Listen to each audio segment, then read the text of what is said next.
Welcome to Get Paid for Your Pad, the definitive show on Airbnb hosting, featuring the best advice on how to maximize profits from your Airbnb listing, as well as real-life experiences from Airbnb hosts all over the world. Welcome.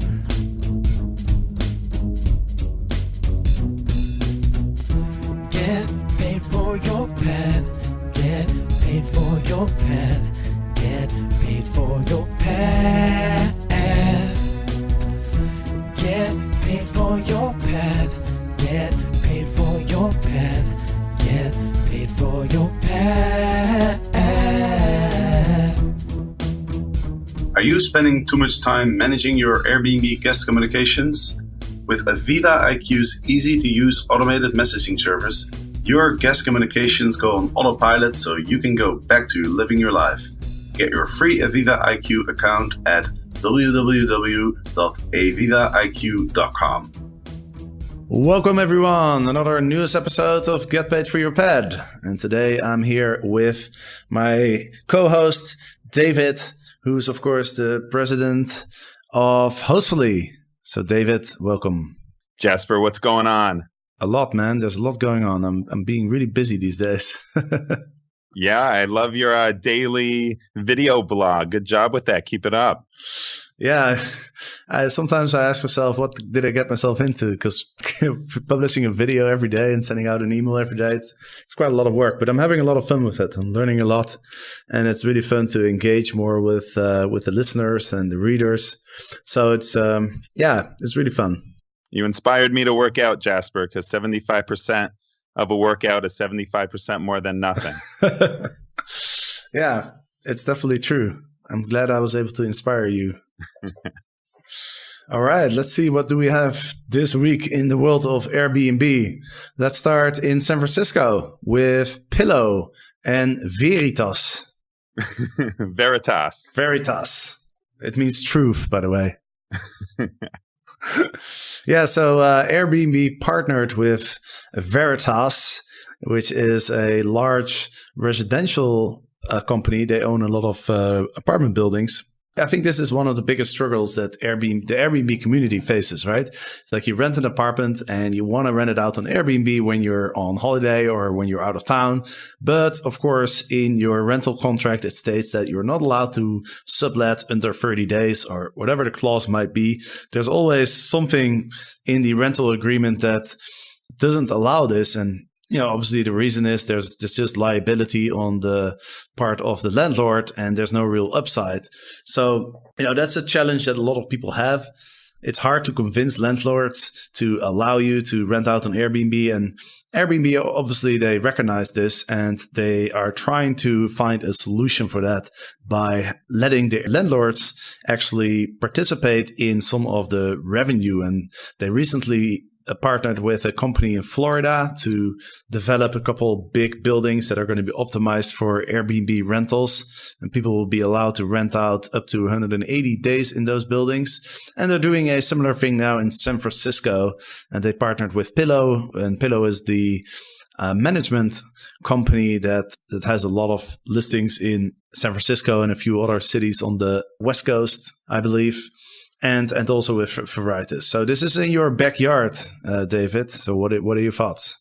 Sure. So while Pillow is a management company, they are also a software company. And it seems like that's where the partnership is with Pillow software. And so it's the software and Veritas, which is the residential management building, and Airbnb. It's a big win for Pillow. So congratulations to Sean Conway, the CEO. Shout out to Sean.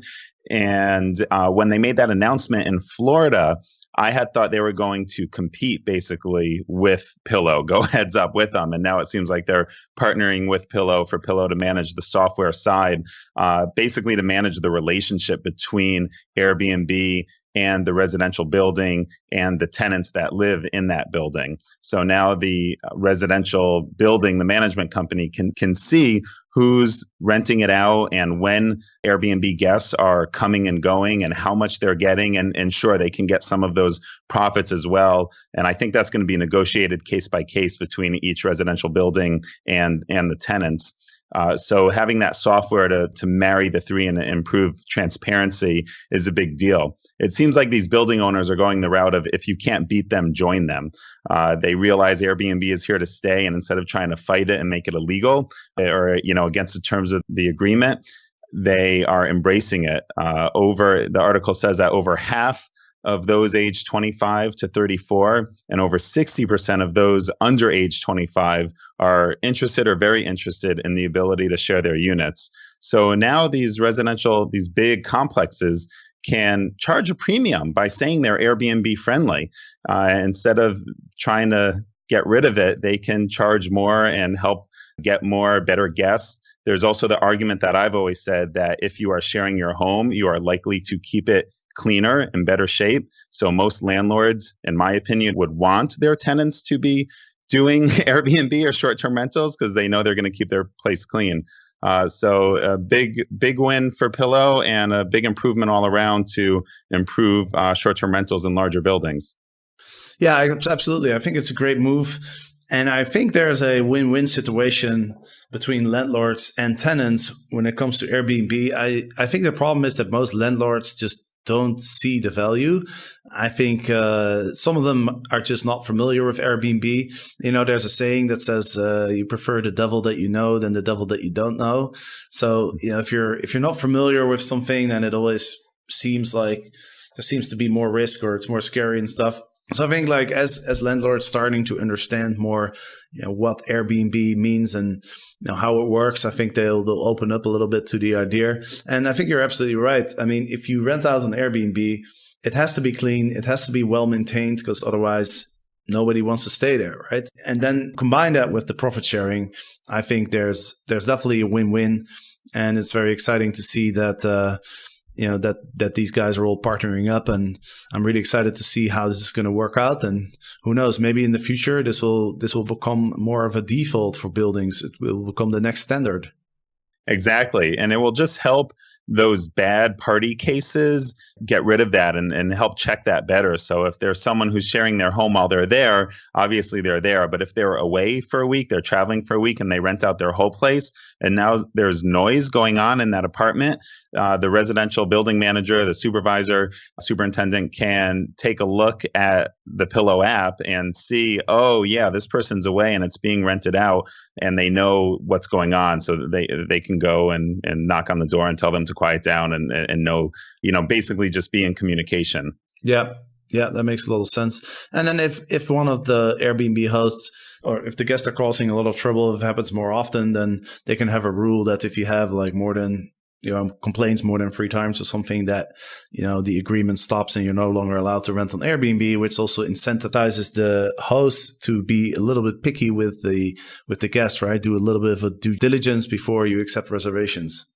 Yeah, and one of the things that's interesting in this press release, it says Pillow's tools for landlords include creating and executing lease addendums that support home sharing. So exactly what you talked about can be written into that addendum as to, 3 strikes and you're out or something like that.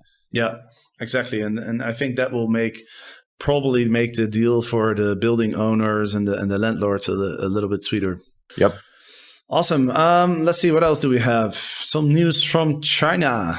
There's the Airbnb rival Xiaozhu. I hope I pronounced it right. They raised $120 million in new funding.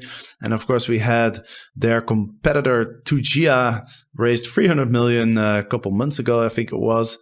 And so now there's another company that is raising a lot of money to compete with Airbnb, but not just with Airbnb, also with each other, of course. So it definitely doesn't improve Airbnb's situation in China a lot. We recently had the head of the China division leave very quickly after only 4 months.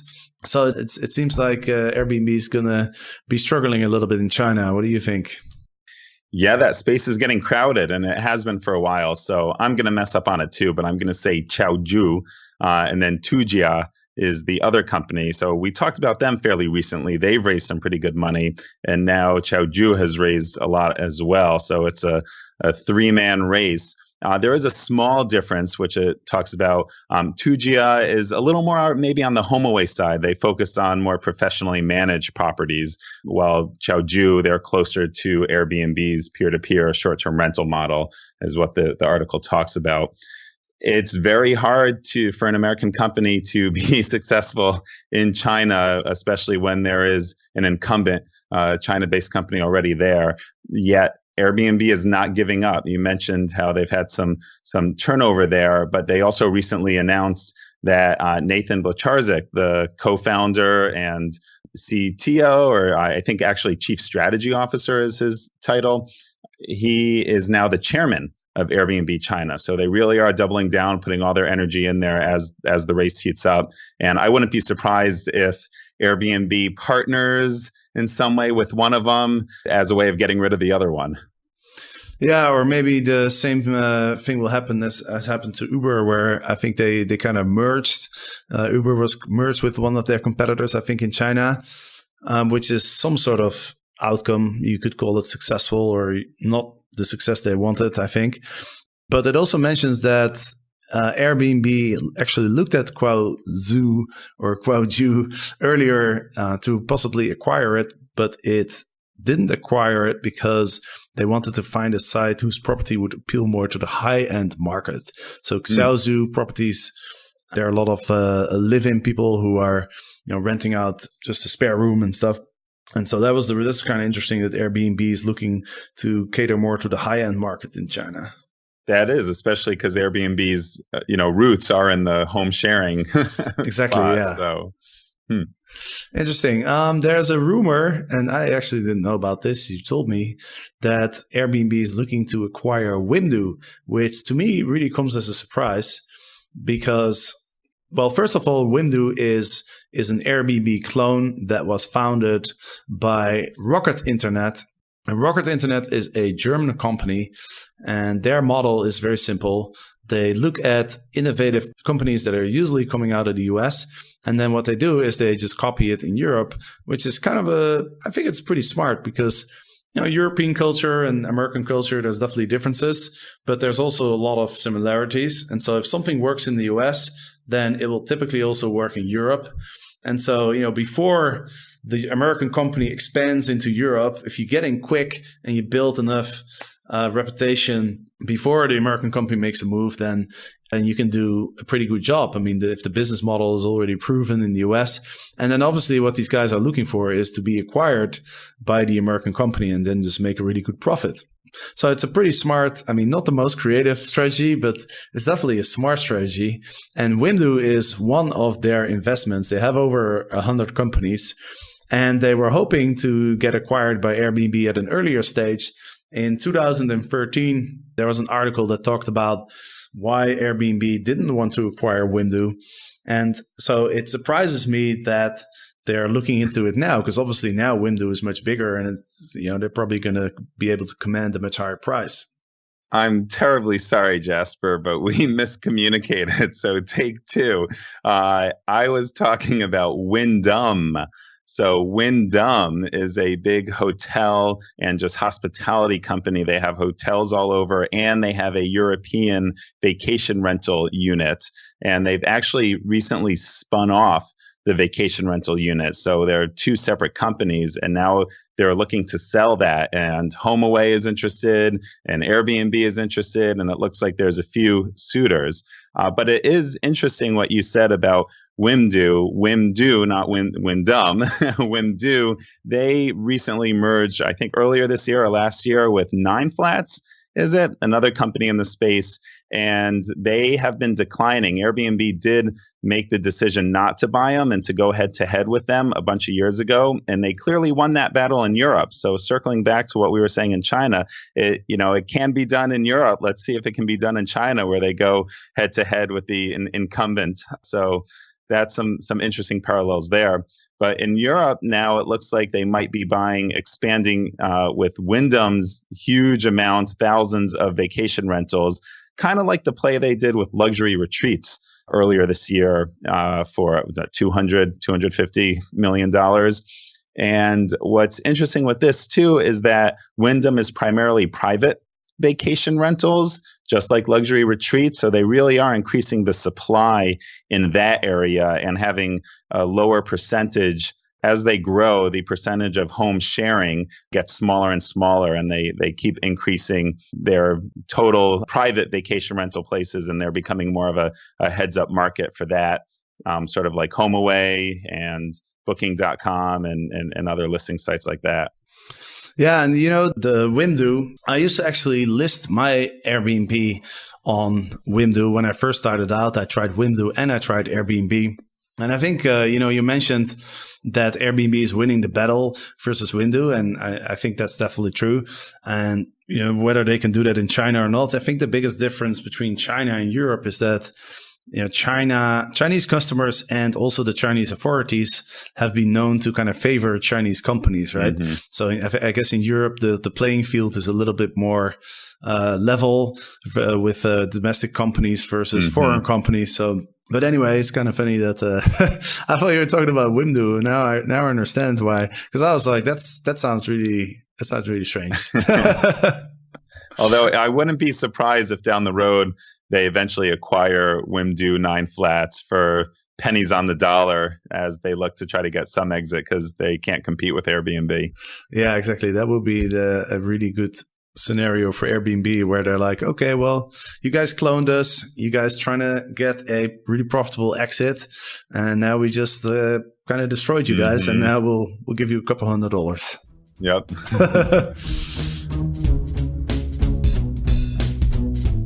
Hosts, I am having so much fun running my Airbnb and hosting travelers from all around the world. I have to admit though, ensuring my guests receive all the details about their stay on time can be stressful and overwhelming. Recently, I learned about a cool new service called Aviva IQ. Aviva IQ automates, personalizes, and delivers my guest communications automatically, so I don't have to. Now I can relax knowing my guests are informed and happy. Did I mention Aviva IQ is free? Get your life back at www.avivaiq.com. All right, let's see. What else do we have? There's been some stuff in the news about Nashville. Airbnb is eyeing a very expensive TV commercial because Nashville is the council is gonna decide on stricter rules for Airbnb. And Nashville is an interesting Airbnb market because it always pops up as one of the most profitable markets on the research sites. It seems like a place where you can make a pretty good margin. I don't know if that's still the case though, because as soon as the word spreads, then obviously it attracts like a lot of investors and people will hear about it and start renting out, which pushes the prices down. But it's definitely an interesting market. I've actually been there myself. Pretty cool, like lots of country music in the bars. So what do you think? Well, I guess it's all relative in terms of how big of a deal this is on their ad spend. They said it's 6 figures, so I guess anywhere from 100,000 to just under $1 million. And here in San Francisco, when there was some big legislation a few years ago, Prop F, they spent $8 million on that campaign. So this is nothing compared to that. The difference between San Francisco and Nashville, it seems like, not surprisingly, Airbnb is always promoting the more favorable laws on vacation rentals in general. In San Francisco, the legislation already was that you can only rent out where you live, and they were trying to make it harsher by putting caps on the number of nights you can rent out where you live. And it seems like here in Nashville, there isn't any legislation, so some people are trying to curb vacation rentals by making it so that you can only rent out where you live. And they're saying, no, private vacation rentals should be okay. Or at least it looks like they're saying, let's have more of a conversation. But I'm sure that's what they're implying. They don't want this legislation to pass. They want to continue coming to a favorable agreement instead of having some law get passed. So not too surprisingly, whatever's more favorable for them, they are putting ads out. So we'll see where things go with this. Yeah, absolutely. $100,000 is kind of peanuts for Airbnb. I think they have $3 billion sitting in the bank account or something. One more note on that. After Prop F happened, there was a press conference, and they made a poor analogy to basically saying we're like the NRA in terms of our ability to do funding and lobbying. And it was a pretty poor analogy. I think they regret it.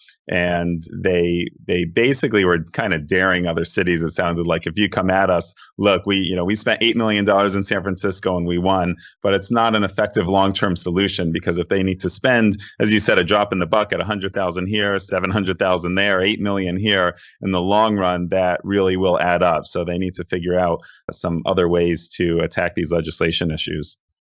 Absolutely. And, I think partnering with the landlords, like with Veritas and Pillow, is a step in the right direction.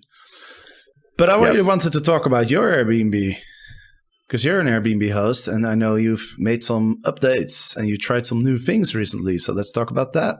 Sure. Thanks for bringing that up, Jasper. A couple things. I think on the last show, last time I was on with you, I talked about how I was looking into some smart lock options, and I finally pulled the trigger and purchased August Smart Lock, and I'm very excited about that. It came down to Lock State by Remote Lock, or Remote Lock by Lock State versus August, and I ended up going for August because it's just my home. If I had a number of units, I think the Remote Lock by Lock State, they seem to have a better software for managing many units. But for just one unit, it seemed very user-friendly with August, and it was super easy to install. Even I could do it, and I'm not handy at all. So what I got was the Smart Lock, as well as their keypad, and I also ordered their doorbell, which has not arrived yet. There's some pretty cool features. The obvious ones are you can send codes to your Airbnb guests so that they can only use it the 4 days that they're staying with you, and then that code doesn't work. There are some other neat things too. My favorite is it senses when I'm away, and then when I return, it senses that I've come back, and it automatically unlocks the door for me. So I just walk up and open the door, and in I go. One thing for people who are interested in buying August, as an FYI, at least here in the United States, it's cheaper on Amazon. The lock itself is actually the same price, but the keypad is $69 on Amazon and $79 on August website. And the doorbell itself, that's $139 on Amazon and $199 on August website. So it's $60 cheaper buying from Amazon. It does take longer to arrive, so that's why it hasn't arrived yet. It takes about a month or so. But for $60, I'll wait a little bit longer to get that. Makes sense. And what about Booking.com? Yes, I've also listed on Booking.com. So I'm trying to diversify a little bit, not just be on Airbnb. And it was a fairly easy sign-up process, but there was one old school thing, which I guess makes sense. They actually mailed me a code. So I had to wait a few days. I was all ready to go. I had some time set aside, and I'm like, all right, I'm going to make my listing. And I signed up, entered in a couple pieces of information, my address, and it said, okay, great. Now we're going to send you by mail a letter to prove that you really live there, and then enter the code in to finish building out your listing. So I was a little frustrated by that. I wish they would have at least let me build out my listing and maybe wait till it goes live for me to enter the code in. Some other things that are interesting, it's a 15% fee, booking fee. So that's a lot larger than Airbnb. So I'm probably going to raise my prices a little bit more on Booking.com to offset that. I did get one reservation already. They require it to be instant booking on the one hand, yet on the other hand, they don't handle the financial transaction. So that's another thing that is a little more complicated than Airbnb. I need to set up another payment processing tool like Square or Lynbook Group or Vacay Pay, is it? There's a few options out there.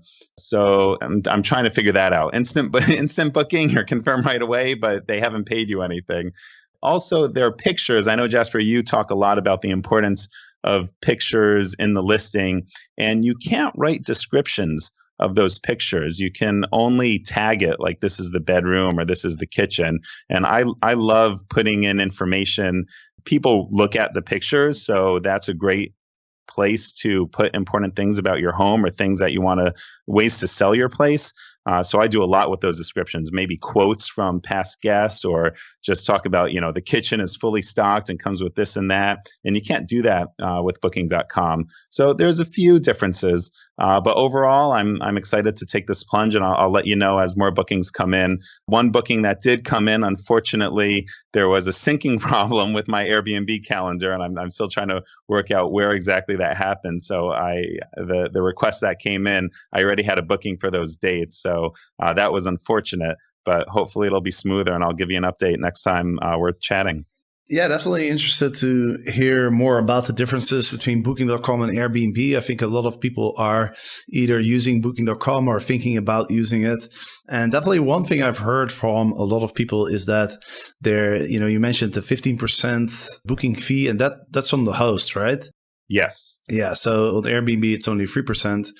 But what Right. I have heard from people is that the guests that book through Booking.com are a little bit different than the typical Airbnb guest, in the sense that, Booking.com is originally a hotel booking website, right? So there's the people that are booking on Booking.com typically tends to expect more of a hotel experience, but they're also willing to pay a little bit extra. So I've heard that people are actually able to raise the prices by more than 15%. And so they're still making more per guest than on Airbnb. So it'd be interesting to see if that's the case for you as well.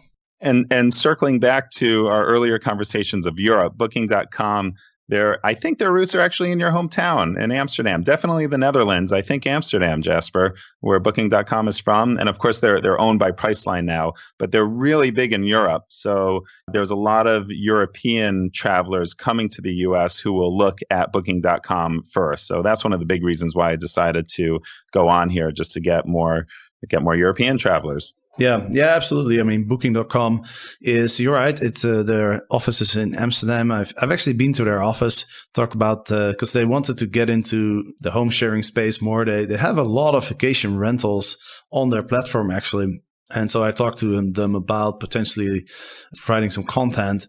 But anyway, they're in Amsterdam, and I've been using them since I started traveling pretty much. I still use them, and I think that's the case for most of my European friends as well. So definitely, if you're an Airbnb host and you have a lot of European visitors coming to your city or your area, then Booking.com is probably worth it. All right, David, we're coming to the end of this episode. We're running out of time again. Oh, that went by so fast once again, Jasper. It always does. Well, thank you for joining. Always a pleasure to speak with you. And hopefully I'll get the pleasure of staying in your guest room again in 2018. Yeah, when's that going to happen? I'm planning a trip to the US in early 2018. Well, maybe spring 2018. So definitely stop by. Well, Max and Olivia can't wait for Uncle Jasper's next visit. Yeah, I'm excited to play basketball. All right, awesome. David, thanks a lot. And to the listeners, thanks for listening. And of course, on Monday, there'll be the next episode. So make sure you don't miss it. And we'll see you then. Bye-bye. Get paid for your pet. Get paid for your pet. Get paid for your pet. Get paid for your pet.